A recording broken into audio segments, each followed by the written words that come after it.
And now, of course, it's not quite that, and we're looking to get a number of people. There's a job went in Greymouth the other day, which I could not mention the detail of it, but I think they had 40 applicants. Yeah. It's a lot. And that's the difference too, because like when I've been dairy farm manager and doing it for years, when I got You know, I'm not going out tonight. yeah, and when I first started reapplying for jobs, Yeah. it can be very hard when you started in the 70s and the 80s and you didn't actually have to have a CV, you just walk in and said, oh, look, I'm keen on this job, and you got it. That's right, yeah. There was no... When I left university, they were waiting at the gates to pounce on you. Yeah, you know, we didn't really have to do that much. No. Nowadays, like No. you do. No. Yeah. So this is this matching theory. So in larger organisations, we have this question as who is responsible for recruiting? So if we're talking about internal people, who is actually responsible? Is it the HR person? Or the operations manager? Or do we go outside and have a consultant? So for some of the senior persons, they tend to use consultants, don't they? Or you know, Sheffields or somebody like that. Yeah, that's actually a tough one because if you use like your senior management or line managers to, you know, like, you've got to be very careful that there's no bias in there. Yes. It's all done correctly. Which is sometimes why they use consultants, because they get it looked at sort of from the outside. Smaller organisations, maybe not so much, although even for what you might call lower level jobs, without being rude about them, but you get outfits in Christchurch like Ryan Personnel. They range from sort of near the top right down to accounts clerks and telephonists and reception people and so on. So there is quite a choice.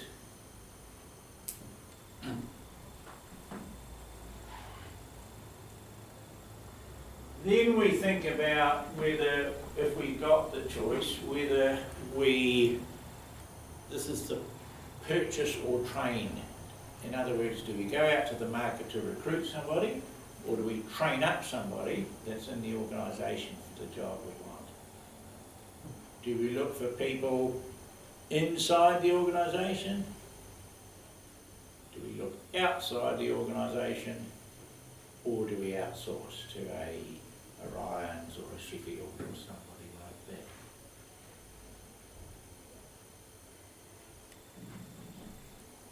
So yeah, they just have to add, that's where your job analysis comes in. That's right. Yeah, Yes. if you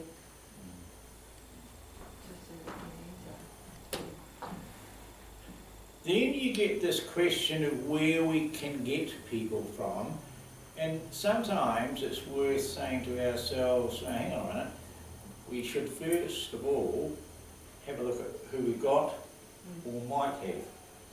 And in organisations, and this organisation's a classic example of that, we often don't know what skills and capabilities people have got working here for. I mean, I've now asked you a bit of where you've come from and so on, but how long are people in the organisation going to remember and employees that they've recruited?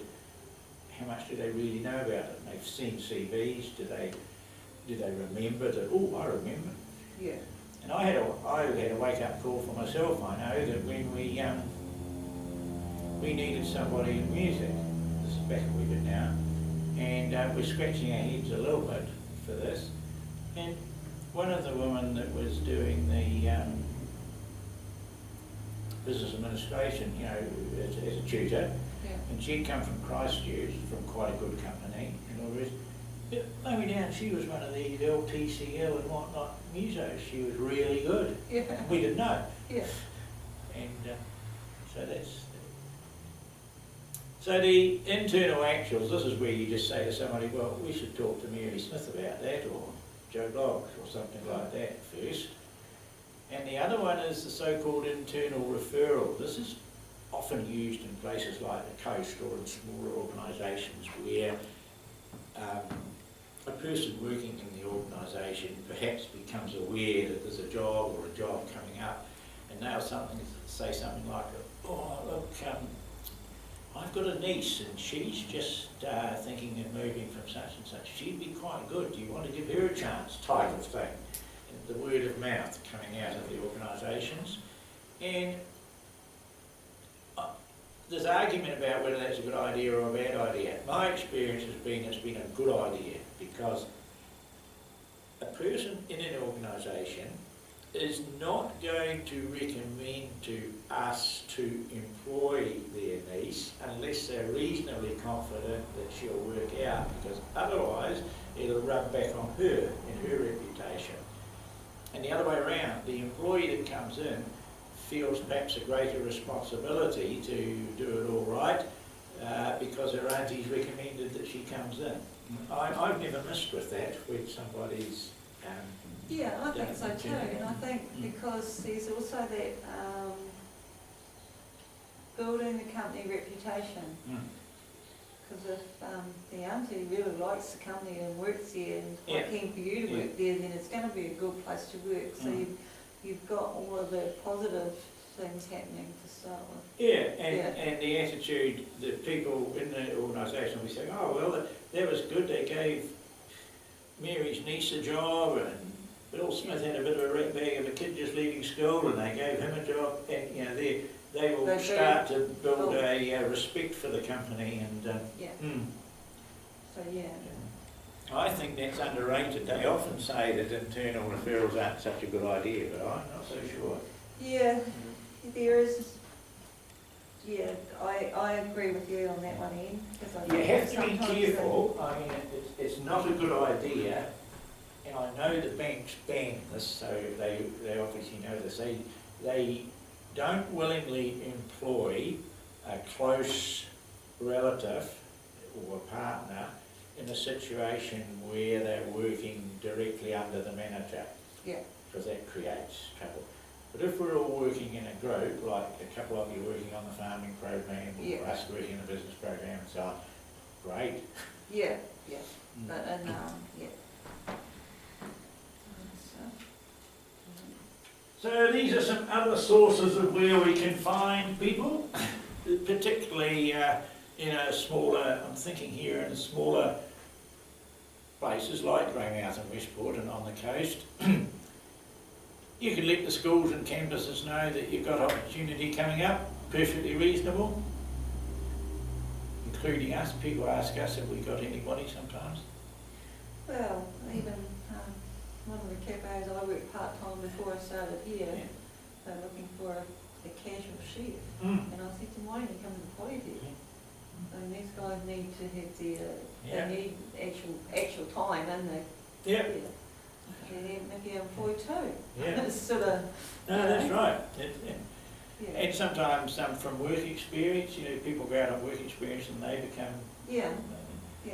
You can use search firms. We don't really have them in Greymouth and on the coast, but we can practice head hunting here, and sometimes people are a bit uneasy about that.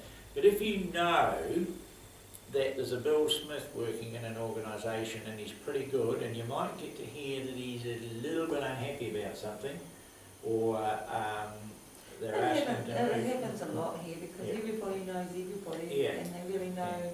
Yeah, like the cafe that I was just talking about, well, it's being sold. And now, like, their head woman has already been approached by the two other cafes to go and work for them. You know, and it does happen like that, yes. You know, I know it's only cafes, but it's still the same thing, Well, one of our students that was here worked for Robert Harris, and then when Mitre 10 opened a coffee shop in there, they came after her. You can advertise, you can put them on the internet, and you can go to an outfit like Ryan's in Christchurch and say, have you got any, if you're in Christchurch, and say, have you got any people that you think you recommend for this job we've got? You can do that. We don't do that over here really much, but... Don't here, but I know, like my son's worked 18 months for advanced personnel, which is like... Yep, that's a Ryan's. Just Yeah. they ring up, they need to work for Yeah. might be 2 weeks. Temps. Yeah, and he doesn't hear and go and do that, but every place he went to, he got offered full-time. Yeah, yeah. So that's a good source, yeah. Yeah. So what else have we got on this? Whoops. Ah, that's just, we've already done that and talking about it, we don't need to get too carried away about that. So in this handout now, this is the one I've thrown out as a bit of an extra, and if we just turn the pages on this. Now, have you got a textbook?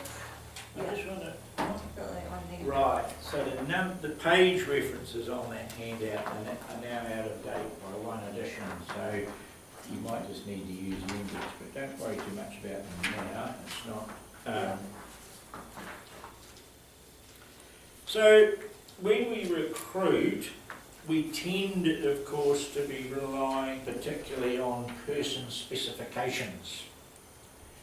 In modern times, increasingly, organisations are often looking for people to have sort of personal things like they speak quite well, they seem to dress okay, they're committed to what they're doing, they're reliable, they've got good references, all of this sort of thing, rather than do they have an accounting certificate or do they have a this or a that.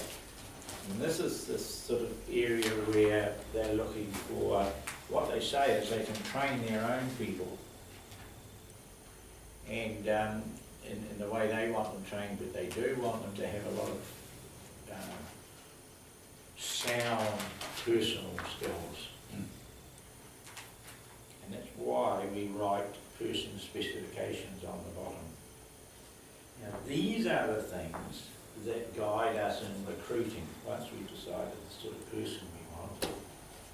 Now, you've probably already done an HR this person specifications as part of the job description piece, have you? Yeah, we did touch on that, I think, yeah. So just tuck this away then, it goes with that, I don't want to double that up. The next, turn a couple of pages, you'll come to one that's headed effective recruitment. Now, you haven't got that anywhere else.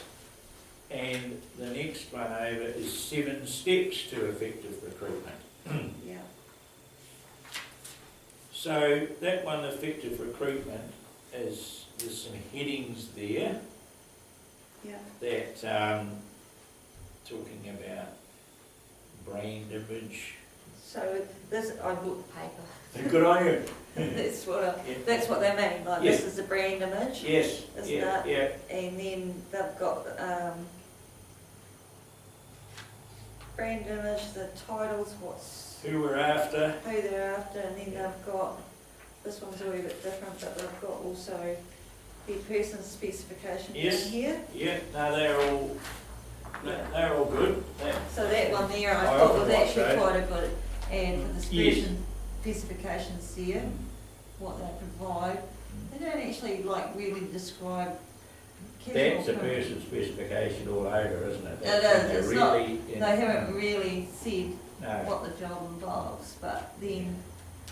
Compared with this one up here, which is really just talking about what they want. Yeah, not the person. No, and not even trying to advertise how good it would be working for the hostel. Yeah, so that's the casualisation. Yes, very casual. Yeah.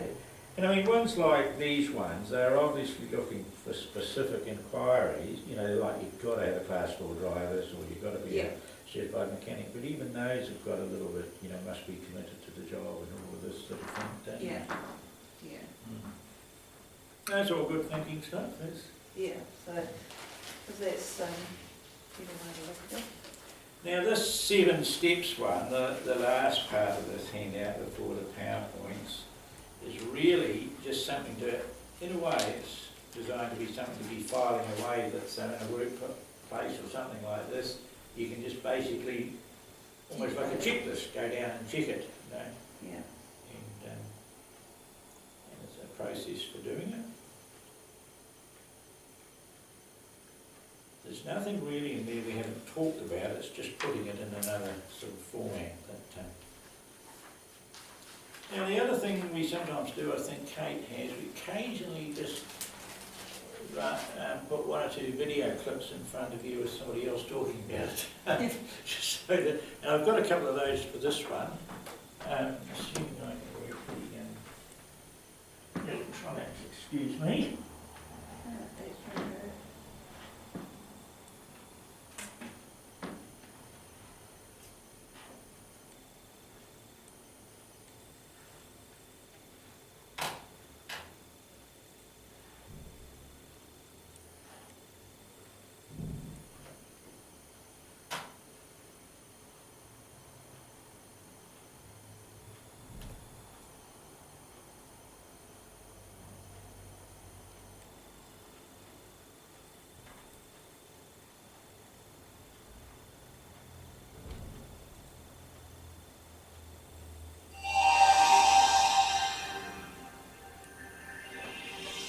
Now, when they're talking about recruiters, they're meaning anybody that's recruiting people. Hey everybody, welcome back to Recruiters Tips and Tricks.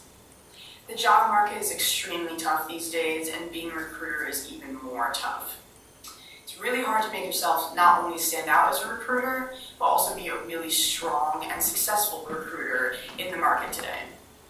So we have some tips for you on some of the top skills that recruiters really need in the job market today to be successful, to be prosperous, to be happy, and to really do a great job recruiting. So here are our tips. Tip number 1, recruiters really need the skill of challenging customer thinking. So a lot of companies and their hiring departments are kind of set in their ways. They've been doing the same processes for years now, and they've been hiring the same way, but you as a recruiter need to have the skill to coax them and make them believe what is going on in the job market today and make them know the facts, the statistics of how many people are unemployed and how many companies are looking for those that great talent, and you want to be able to show them that you are a trustworthy recruiter, that you know your stuff, and that you can bring them to the next level. They just have to kind of let go of their own old processes, that they're outdated. They need to move forward to something a little bit more in the future, a little bit more modern. So you need to have the skill to be able to do that and tell people, this is what's happening in the market today, and have them trust you in that way. The second skill that you need today as a modern and successful recruiter is you need the ability to locate hard to find talent and great talent. All of the markets, every recruiter, every employer complains about this. They're all pretty saturated and they've been used time and time again. Job boards are great, but what can you find on there really, unless it's a great job board that has millions of people who are great talent or considered passive candidates. Other than that, a lot of recruiters and employers are getting frustrated with those because they seem to be finding the same candidates over and over. So you really need to have the skill to be able to find great pools of talent, maybe through social media recruiting, maybe through LinkedIn, maybe through connections of your own, maybe through past companies that you've worked at. Again, you just need the skill to be able to have touch points in many different pools of talent, because this is not only extremely impressive for an employer, but it's something they really need, especially for their really high skill and top level positions. So that's another skill you need as a recruiter today. The third skill that you need as a recruiter today to be successful is sales and marketing skills. And I know that these are things that you have needed your entire recruiting career, but it's almost exemplified tenfold now, because you need to not only be able to market yourself, but you need to successfully market and brand the company that you're working for. So you are the face of the company that you're hiring for, that you're finding, candidates for. With every candidate that you meet, you really need to be able to represent that well. You need to be able to be a salesman. You need to be personable and be able to sell the position that you are trying to fill. And you need to, again, show the brand of this company, show why this candidate should really work for them, what kind of perks are in it for them, and what kind of environment there is, what kind of company culture there is. You need to know all of this and have this on the, know about like the back of your hand so that you can represent it in a way towards the candidates. So that's a skill that you need to have. Sales and marketing are extremely important these days. The fourth skill that you need to have as a recruiter is you need to have the ability to turn passive candidates into eager applicants. So passive candidates, as you may know, are extremely coveted in all companies. These are candidates that are high skilled, they are really talented, but they already have positions, they're already working comfortably in a job, but they might be interested in learning about another opportunity. They might be interested in peering into some other companies and some new roles for them. Again, they are just really wanted in this industry, and they are something that are kind of like a gem in the rough, a diamond in the rough. So as a recruiter, you need to be able to turn these passive candidates into people who want to apply and want to work for a new company. You need to be able, again, to show them the brand at this company, to show them the company culture, to show them why their career would be on a better path in this new company as compared to the one that they're working at. So you need to be able to have those skills to talk to them in that way, to be personable with them, to show them your personality. All of these things are extremely important when turning them into eager applicants. Our fifth skill for recruiters that they really need today is the ability to leverage data to their advantage while recruiting.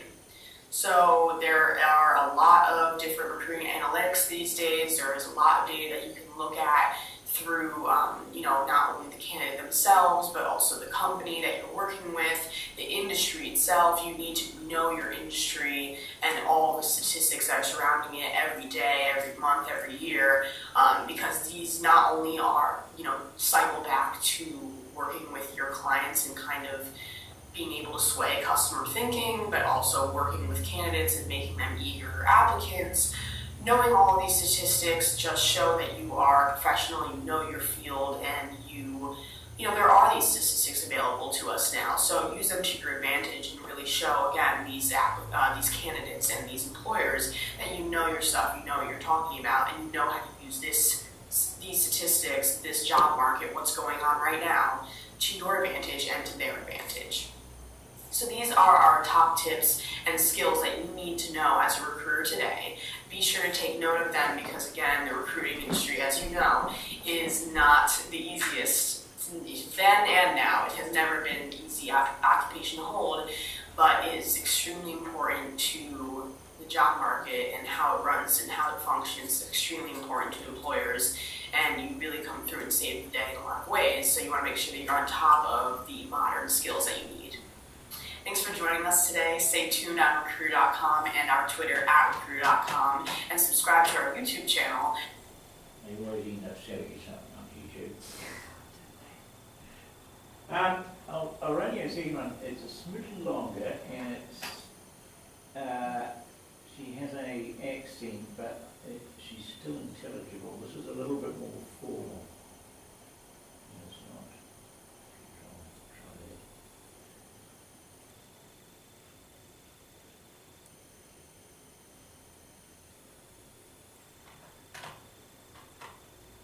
Same hotel, same price? Oh, no. There are so many different prices out there all over the internet.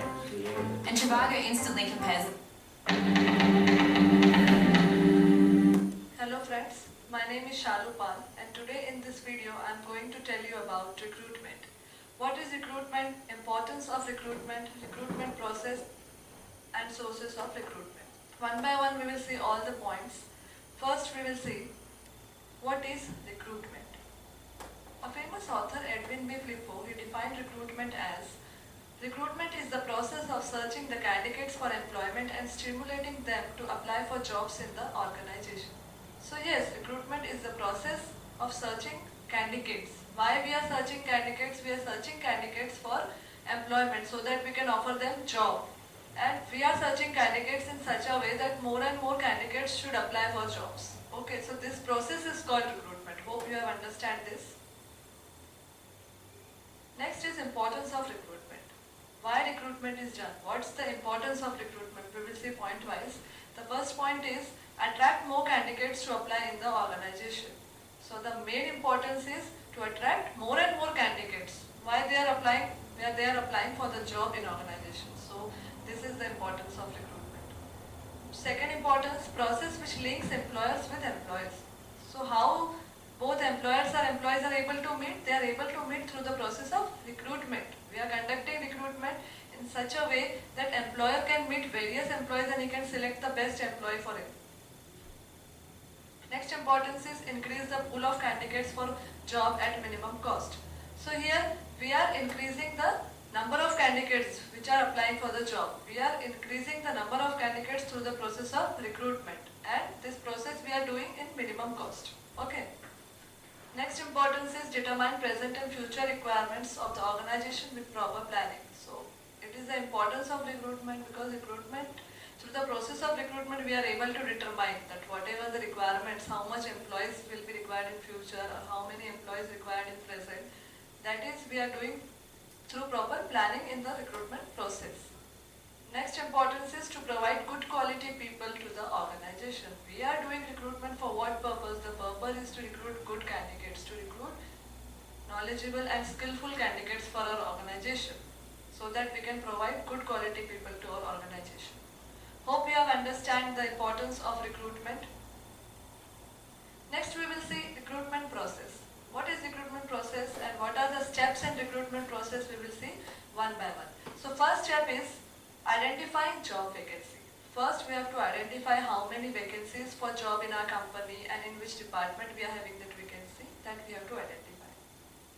Okay.